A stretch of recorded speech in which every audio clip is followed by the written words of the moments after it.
¿Qué tal amigos? Hoy comenzamos en nuestro canal una serie de entrevistas a los principales precandidatos presidenciales, ya que tenemos elecciones en un poco más de un año en nuestro país. El primero de ellos, Rubén Darío Lizarralde, exministro de Agricultura, hombre con gran experiencia en el Estado y también en el sector privado. Vean las propuestas de Rubén Darío Lizarralde, primer precandidato presidencial que hace presencia en nuestro canal.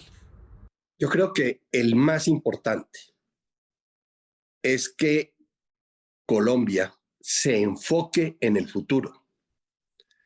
Hoy estamos enredados en si vamos a ser capaces de derrotar a Petro o no en las próximas elecciones. Y en estos momentos tenemos una cantidad innumerables de problemas y de situaciones que están deteriorando la economía del país, que están deteriorando el avance social que había tenido el país. Y lo que tenemos que hacer es los precandidatos unirnos alrededor de unas reglas del juego que permitan que hacia finales de este año eh, se defina un candidato que se oponga a este gobierno. Yo personalmente considero que es positivo que aparezcan muchos candidatos. La gente se asusta con eso. Eso no es negativo, porque serán muchas ideas, serán muchas propuestas, serán muchos planteamientos los que habrán sobre la mesa. Lo negativo es que no tengamos unas reglas del juego desde ya para que quienes lleguemos a finales de este año aceptemos esas reglas del juego y que se defina frente a la decisión que se haya tomado de señalamiento del candidato, eh, cuáles van a ser esas reglas del juego y se acepten esas reglas del juego. Para mí, en estos momentos, eso es lo más importante porque eso define la preservación o no de la democracia.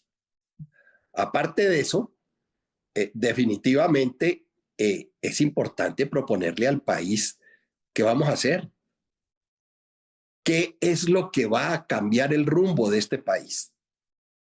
Y en mi caso, tengo varios proyectos que se han venido trabajando, que han venido evolucionando, uno en la Orinoquía, otro en toda la costa Caribe, que permite dinamizar la economía de estas dos regiones, y no solamente la economía de estas dos regiones, sino que permite una generación de empleo, una inversión a nivel nacional, porque aquí se requieren proyectos absolutamente de nueva generación con inversiones supremamente importantes. Por ejemplo, en la Orinoquía hay la posibilidad de sembrar cerca de 5 millones de hectáreas entre caña de azúcar y palma africana para producir etanol y para producir biodiesel, y de ese etanol y de ese biodiesel producir SAF, que es el combustible sostenible para aviación. Este ejercicio, que por supuesto podría llevar 10 años, este ejercicio generará 8 millones de empleos y generará 300,000 nuevos propietarios campesinos. Esos 300,000 nuevos propietarios campesinos pueden ser los campesinos que en estos momentos están sembrando coca. Nosotros necesitamos derrotar nuestra economía ilegal e informal. Nosotros necesitamos trasladar esos campesinos que están sembrando coca a unos centros grandes de producción, a hacerlos propietarios y generar, de acuerdo al mercado, una producción que les asegure a ellos mayores ingresos inclusive de lo que están recibiendo con la coca hoy. De modo que ahí en la Orinoquía, aparte de otros desarrollos que se están dando y además con mucho éxito, en siembras de maíz, de soya, de sorgo, de marañón, hay una ganadería espectacular que se está desarrollando en la Orinoquía. El, el, La cara de la Orinoquía está cambiando y la está mostrando al país, que ahí hay unas posibilidades enormes desde el punto de vista económico de no solo impactar la Orinoquía, sino a Colombia. De modo que ahí tenemos un frente, y es un frente concreto, es un frente donde está la tierra, donde podemos conseguir la gente, donde están definidos los cultivos y el mercado está esperándonos.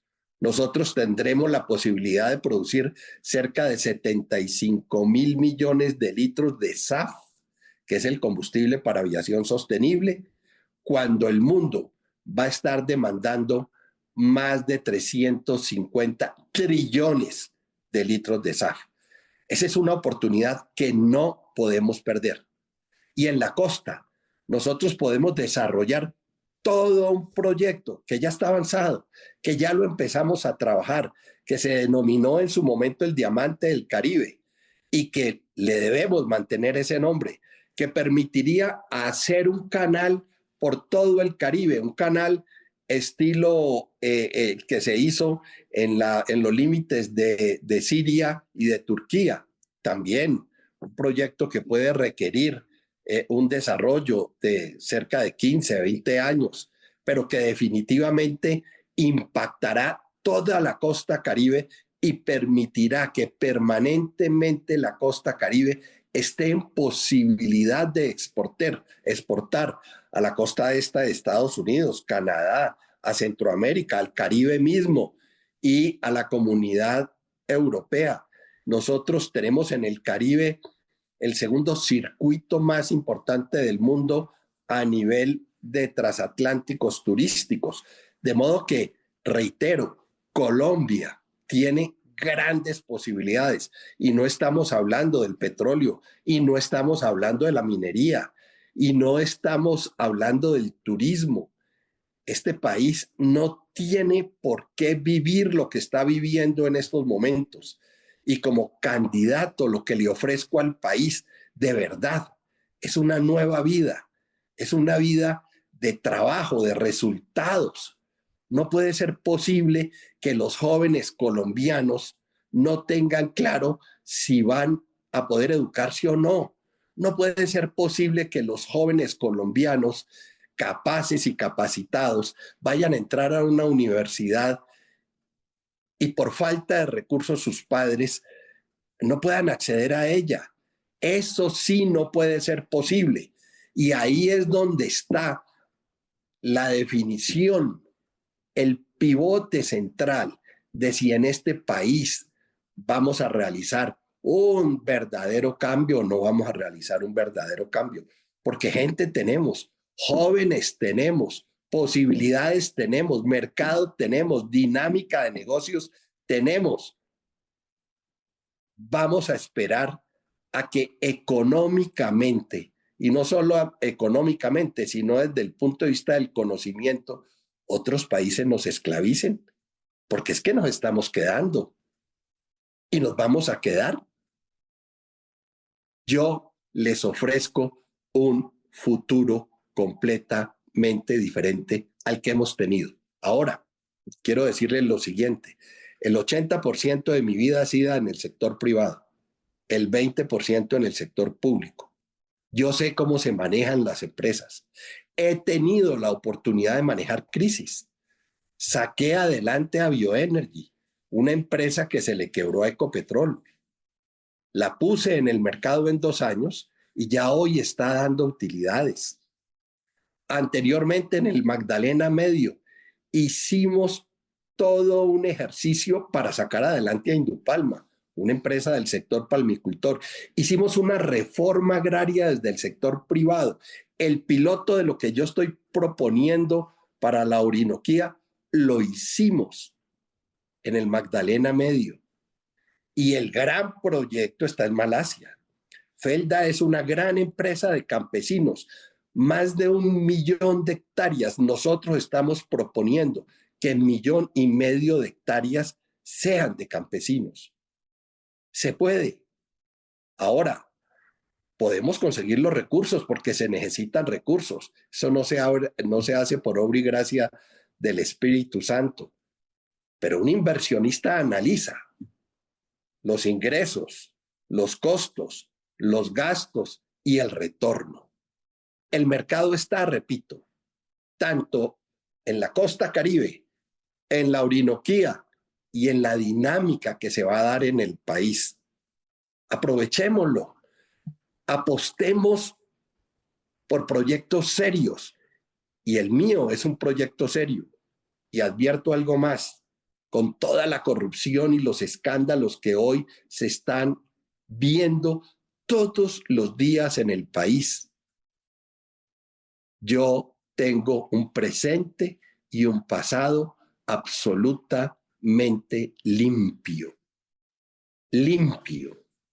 Funcionarios en el sector público limpios hay, y los hay muy buenos. No muchos, pero los hay. Y yo he sido uno de ellos. Mi vida es clara y transparente.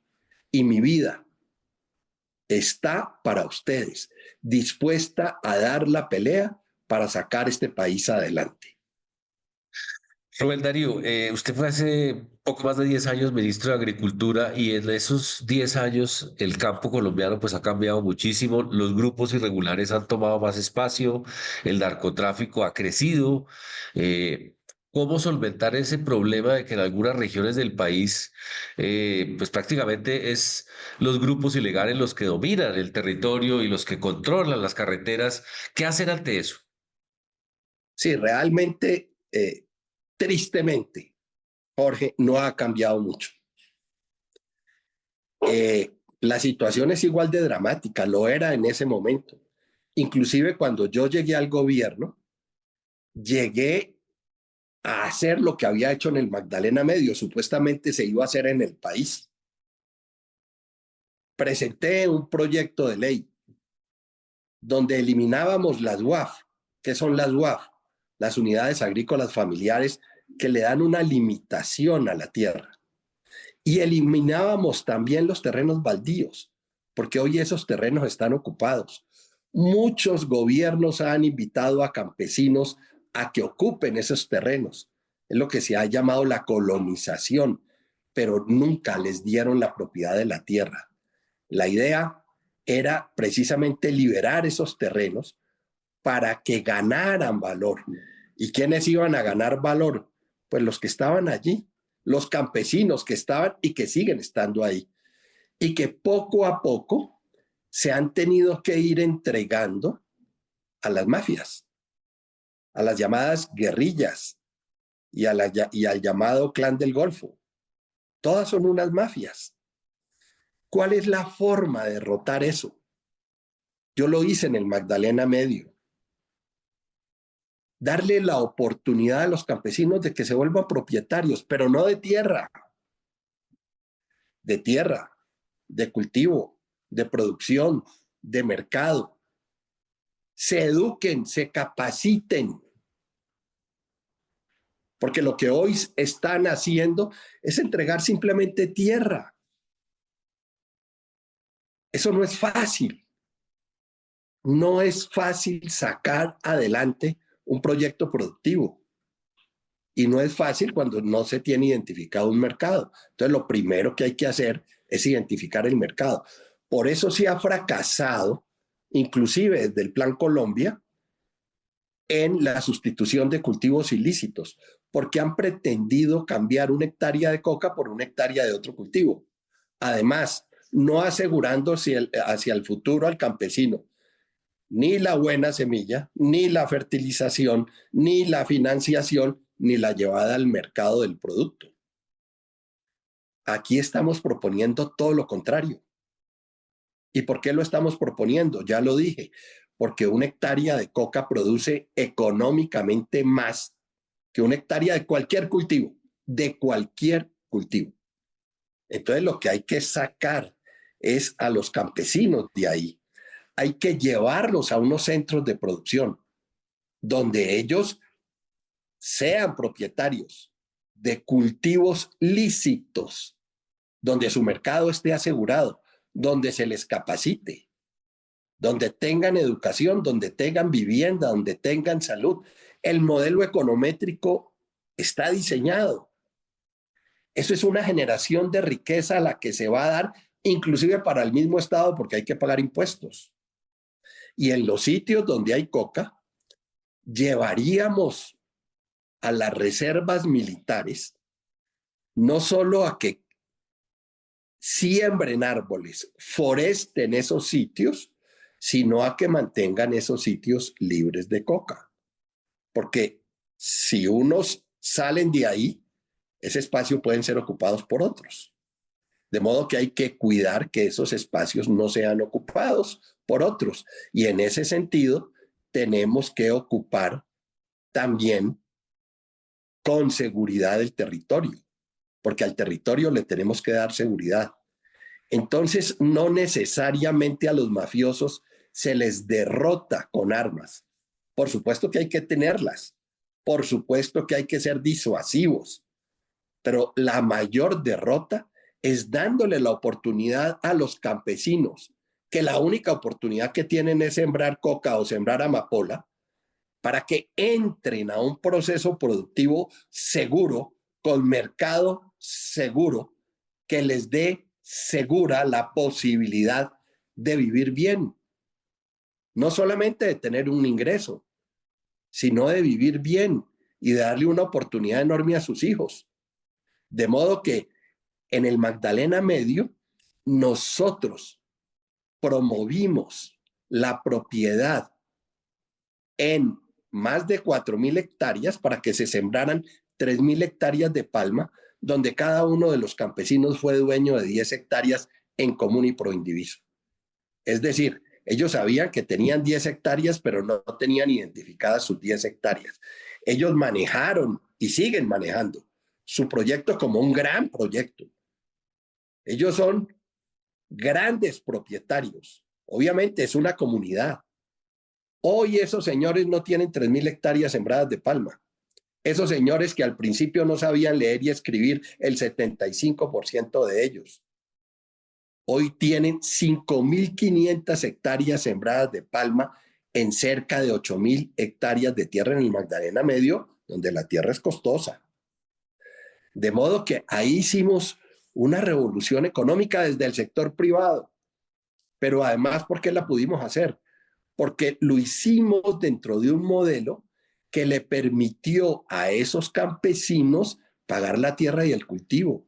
Nosotros como empresa privada no les regalamos la tierra y el cultivo, les regalamos educación, montamos el modelo, le hicimos lobby a los bancos, le mostramos al banco cuál era el modelo que iba a permitir y asegurar que esos campesinos pagaran ese crédito cuantioso, grande, y no hubo ni un día de atraso en el pago. Hoy esos campesinos son grandes propietarios, sus hijos están en la universidad. Ese proceso lo iniciamos en el año 2000. Ese proceso fue el que quiso el presidente que lo implantáramos en el país. Y yo estuve dispuesto, después de 19 años de haber estado en Indupalma, de ir al gobierno para implantar ese modelo en el país.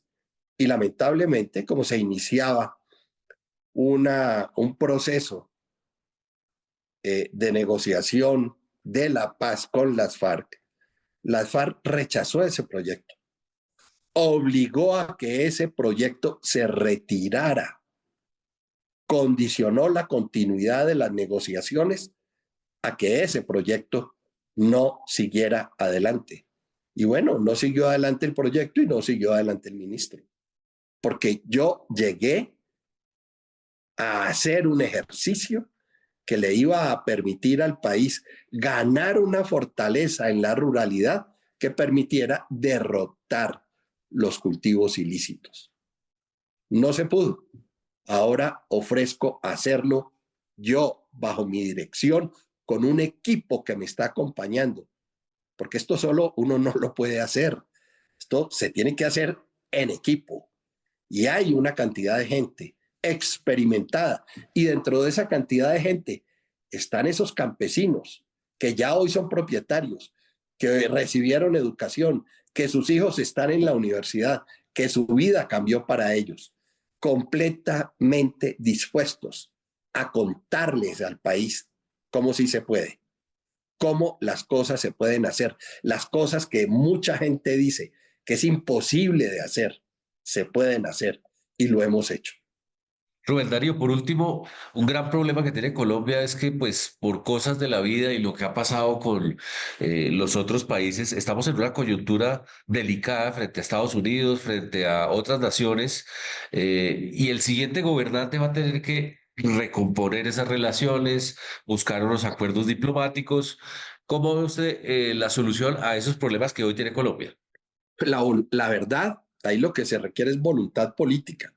De hecho, yo me he ido adelantando, me he comunicado por ahora a través de la cuenta de ex con Bernie Moreno y estoy buscando comunicarme directamente con el secretario de Estado para decirle, sí, nosotros tenemos la posibilidad de ser desertificados. Ya tenemos 300.000 y tantas más de hectáreas de coca y sabemos que dentro de las políticas del gobierno, que además son claras, eh, nos van a reclamar qué hicimos con la cantidad de millones de dólares que nos dieron para sustituir cultivos ilícitos, que eso dónde está. Y le he dicho al senador Bernie Moreno y también indirectamente se lo he mandado a decir al secretario de Estado, eh, nosotros tenemos la forma de acabar con esas 300.000 hectáreas de coca, que es lo que acabo de explicar. Eso ya se hizo en Malasia. El piloto lo tenemos en el Magdalena Medio. No necesitamos que nos regalen plata. Eso se paga con producción. El modelo lo tenemos montado. Lo que sí tenemos que permitir es que la producción pague el crédito y por supuesto le permita a la gente vivir mientras está pagando el crédito. Luego, pues se van a volver unos capitalistas de verdad, verdad. Ahí es donde, digo yo, se produce una generación, una creación de riqueza popular, una creación de riqueza social. Y eso definitivamente es lo que le estamos ofreciendo al gobierno de los Estados Unidos para que nos miren de otra forma, no nos miren como una economía ilegal, que hoy lo somos. Más del 50% de nuestra economía es ilegal. Por eso el dólar no está para nosotros más costoso. ¿Por qué? Por la coca y porque hemos tenido la fortuna de tener un excelente precio del café. Pero si no fuera por eso, el precio del dólar para nosotros estaría altísimo. Cuando, repito, tenemos la posibilidad de tener una economía equilibrada. De modo que primero es ofrecerle con hechos, no con promesas, y con resultados, porque hay resultados para mostrar al gobierno americano que en relación con el tema del narcotráfico, de los cultivos ilícitos, tenemos un programa claro para poder actuar desde el primer día del gobierno, primero. Y segundo, definitivamente, hay que recomponer el servicio exterior colombiano. Nunca en este país que se ha distinguido por tener un servicio exterior de altura, culto, visionario, nunca se había visto tan maltrecho como hoy lo estamos viendo. Y lo que hay es gente, y gente preparada, y gente capaz. Ahora, una de mis propuestas también en cuanto al servicio exterior es que de todas las embajadas que hay, mantengamos aproximadamente el 30% de las embajadas con un carácter diplomático, político, y el resto, el 70% restante, lo tengamos como unas embajadas comerciales, es decir, haciendo negocios para Colombia.